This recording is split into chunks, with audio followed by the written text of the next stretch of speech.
Oh, hello. You get to see Mr. Five is hanging out with me right now because I'm recording this video later in the day, and this is typically when he's like, "Let me up on your lap," and then you'll see he'll either hop down here in a second and bloop bloop bloop off my lap, or he's going to settle down and take a nap. So we'll see which one he does. But anyways, don't really have a heck of a lot. Sorry, I just got ink on my hand. Heck of a lot of an update. I met with the radiologist today, Dr. Dilworth, which, come on, is that not just an awesome last name? I mean, when Dr. A, recommended him, I was like, last name alone, I'm already on, love this guy. So, Melissa went with me to the appointment. Originally, my mom was supposed to come with me, but she had something going on, so couldn't make it, which is fine. So, yeah, Melissa went with me, and we ended up, for the beginning part of the appointment, it was this newer guy, which he was probably in his, I don't know, early 30s, but he was, new to the radiation side of things, but it was basically one of his first-ish, I'm gonna do all the questions and everything ahead of time of Dr. Dilworth, and then I'll go chat with Dr. Dilworth and he'll come in type of thing. But it was really funny because when he originally came in and sat down and started talking to Melissa and I, and asking me a bunch of questions and going through everything, very, very polite, but you could tell he was nervous, and it was just kind of funny. But he left the room because they had to do an exam, and so he had to go get another person to come in the room with him. And when he left, I was like, Melissa, doesn't he look like the I See Dead People boy, but grown up? And she was laughing because that's what she thought too. So Haley Osmond, I think is his name. I wanted to call him Haley Scott for some reason, but that's, I think, the name of the chick from One Tree Hill when she married Lucas. But anyways, so yeah, it was kind of funny because we both were on the same page with that's exactly what this guy looks like.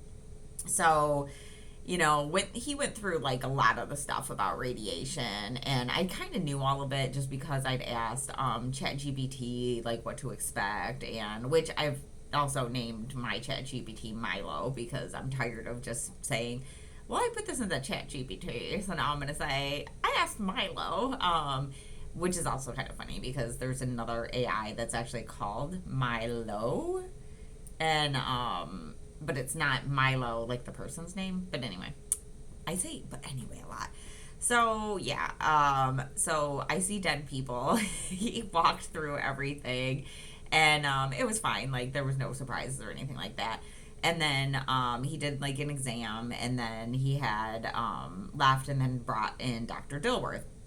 So Dr. Dilworth was awesome.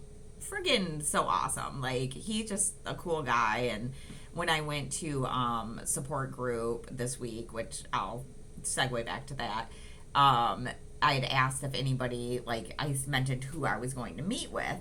And there was two people that were love Dr. Dilworth. But when I was telling him, I basically kind of went over the I'm leaning more to the lumpectomy side of things, and if I do a mastectomy, I don't even want boobs. And he goes, why are you meeting with a plastic surgeon?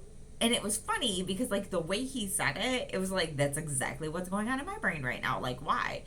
But when I explained it, he was oh yeah, no, he's you should do that, makes sense. I was I just want to have all the information, even though I'm leaning more towards the one way. I just want to make sure I'm completely informed before I actually call Dr. A and say this is what I decided.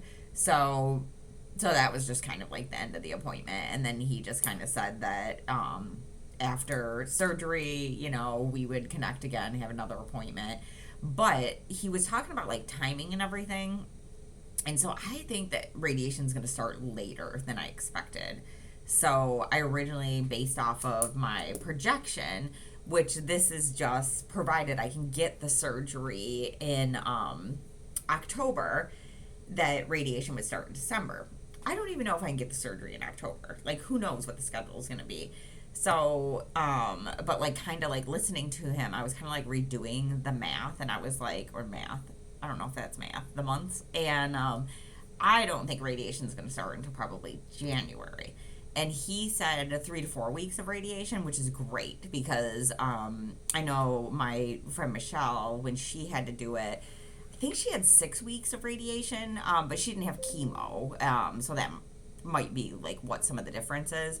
So 3 to 4 weeks, I'm like, that's so much easier to handle. And then he said, I asked him how long, like after radiation's done, do I have to wait before I can like go in a pool? Because there's a family trip in March that is to Florida, and there's a pool. So, and that's like submerged, like up to here in the pool. And he said probably like a month after radiation would be okay, but he would want to like check things before that. And so it's like if radiation starts in January, then it'll be done right before February, and then there's a month before the trip. So it could be like very close timing to that. But it's not like I really want to go bloosh, bloosh in the water. It's just more like I just want to wade into the water. So, and I could still do that, I guess. But yeah, so that was the update from that. And then, yeah, I mentioned going to group this week. So I've been kind of putting off going to group just because, I don't know, I just was. Because it's after work. I've already worked a full day. I just want to relax. And in between work and then getting to group, I have like an hour. And then by the time I get home from group, it's almost like 8 o'clock. And then it's like, I go to bed early, but like I stayed up the other day, I think to like 9, and I was like, this is fine. So I decided like after this one group, I did actually stay up till 9 because I was like, at least like if I stay up maybe an hour, I won't feel like I didn't get any turn down time. Relaxation time. I feel like chemo brain's hitting me. This is why I don't do these videos at and later in the day, because now my brain's like bloop, bloop, bloop. So anyways, I went to group and it was fine. There was a new chick there to the group, and I was a new chick last time. And so like the majority of the beginning is kind of just like getting the new person up to speed, asking them stuff about their what's going on with them, and then giving them like the opportunity to like ask questions of the group. So it takes up like a big chunk of group, which is fine because her questions were around lumpectomy and mastectomy. So it was useful to me because that's the kind of decision that I'm in right now. But it was kind of funny because like the whole time the conversation's going on, and they were getting like opinions from other people in the group who had done like the mastectomy, and I was just kind of like looking down, and like occasionally I would like look at somebody when they were talking, but I was really quiet, because I'm just in chemo, so I don't have a like something to offer, I guess. And I didn't want to like mention, oh, I'm trying to make that decision too, and like switch the track over to me type of thing. So the facilitator at one point, she's like looking at me and she goes, you're really quiet today. And I just thought it was funny because it's like, I remember the first time I was there, they like thought it was hilarious, and like this time I'm just like not saying anything. And I wonder if she was thinking, where's the funny? But I just said I didn't really have anything to offer in the conversation. And then so like she asked me how I was doing, and I just mentioned that the tumor went from 4 centimeters to 2 centimeters, so they don't even feel it anymore. I mentioned that I was trying to make that decision, lumpectomy versus mastectomy, and I was veering more towards a lumpectomy. And then there was like one point where I don't know who said it, if it was a facilitator or who it was, but they said something about like, if even though they can't feel it, that doesn't mean the tumor's gone. And I know they didn't mean it to be like a certain way, but when they like said that to me, I'm like thinking, I'm not dumb. Like I know it doesn't mean it's gone, but like I can still be excited that they can't feel it anymore. So I don't know, it was just kind of weird, but so I don't know. It was like I was trying to figure out if I thought group was worth me personally going to. I see where it definitely helps a lot of people, and like a lot of those people like in group, I'm like, I can totally see like where they get things out of this. And but like me, I don't know, I feel like I have enough support with my family and friends, and I don't really want people like, it's good hearing other people's journeys and what they thought of to do the decisions and everything. But like one lady in the beginning when I was talking to her before we even started, she was like really adamant about a mastectomy and kept giving me like all these like reasons why to do the mastectomy. And I don't want to have those conversations because it's like everybody's different, and you don't need to convince me like that I need a mastectomy. Like I need to make my own decision. Like I don't mind people telling me why they chose to do it a certain way, but she was like phrasing things to like where it seemed like she was trying to sway me to the mastectomy side of the room. I don't know. So yeah, it's rough to make a decision like this because this is a huge decision. But like the radiologist, I was talking to him about like the percentages and how like I'd gotten down to like a 10% chance of reoccurrence with a lumpectomy from Dr. N, and then I said I didn't really have a mastectomy type of like percentage, and he gave me one. He said that one, he thought 10% was even too high for a lumpectomy, and that he thinks that it's lower percentage. And then he said the mastectomy, they say, is under 2% percent chance that you'll have reoccurring. But then he did also state that I'm losing my train of thought here. What else did he say? Oh, that survival rate, they're equally the same. So I'm like, survival versus reoccurring. So then I asked him the reoccurring because I was like, okay. But so now that he says he thinks it's a lower percentage than the 10%, I was just like, okay, let's just say 7% just to lower it some. And so if you compare like 7% to the 2% and below, because they can't guarantee it's not going to reoccur, so that's why it's 2% below, that's like a 5% difference. 5% is really not enough when it's already a low percentage to sway me one way or the other. Because the way that my luck is if I did the 2% and under, I would still have it reoccurring. So 5 versus 2, or even if it was like, let's stick with the 10%, which makes it 8 versus 2. That's still not enough to like make me go, oh, let me just get this a little smaller chance. I'm already at like 10 out of 100. So it's like so low. But yeah, I'm still gonna go to the plastic surgeon consult. But yeah, that's that.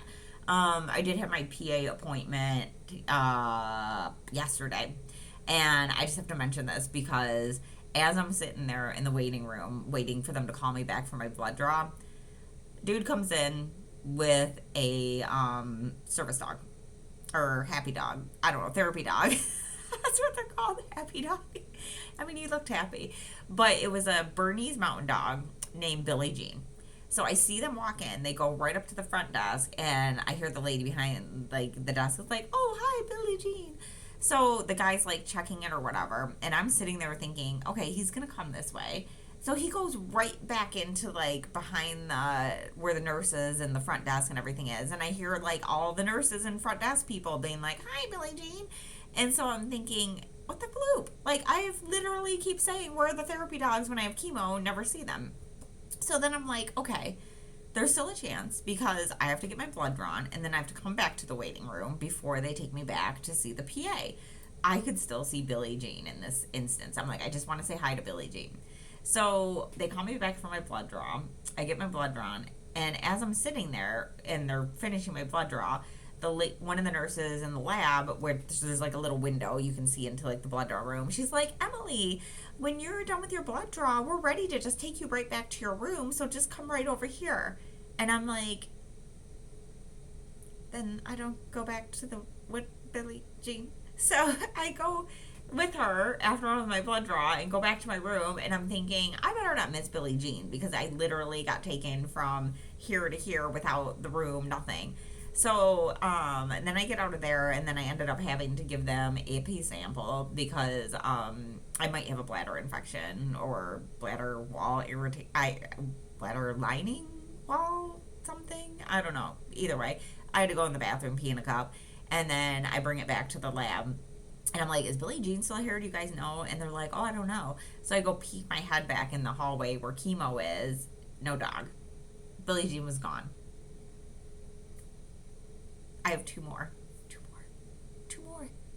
I really, really hope there's a therapy dog. I'm going to be so sad if there's no therapy dog. I just want to see a therapy dog once. I mean, yes, I got my own little dog.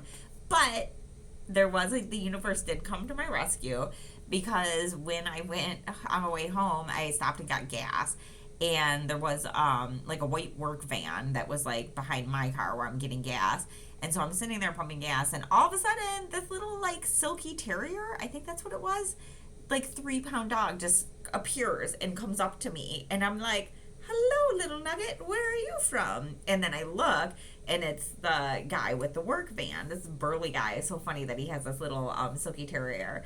So, like, I'm like, where are you from? And then he's like, oh, that's Lucy. She just likes to visit everybody. And so Lucy had kind of, like, gone like on the way back to him at this point, and I'm like, Lucy, no, come back here.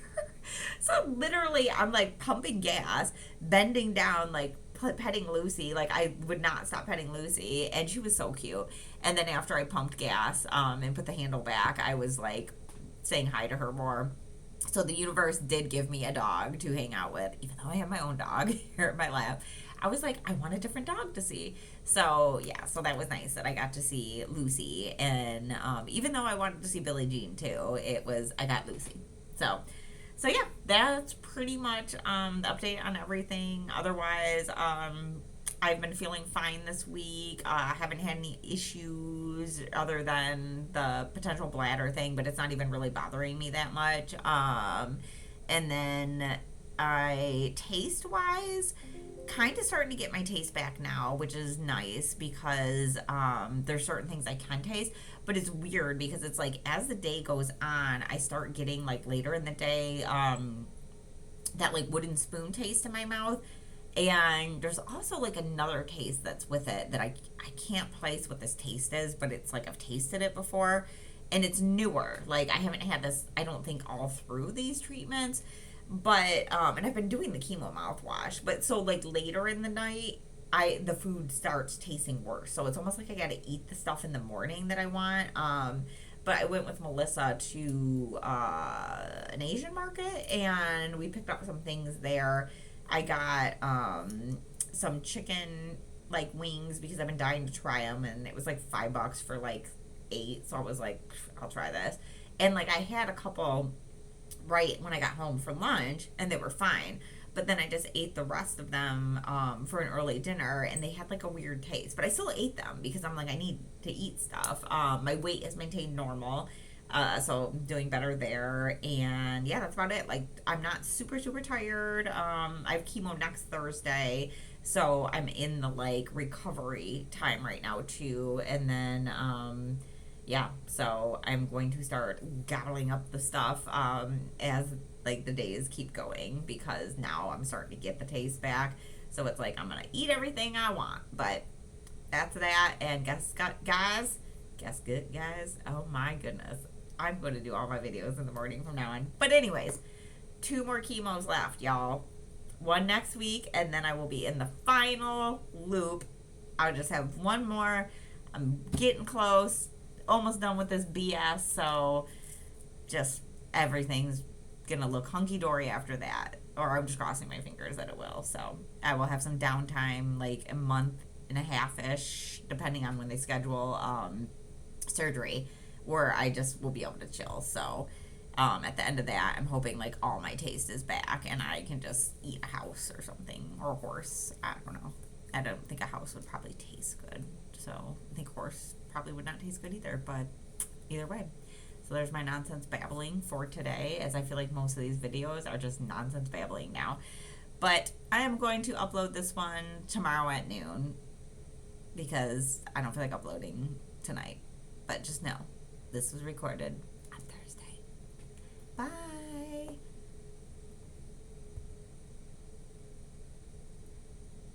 didn't hit stop.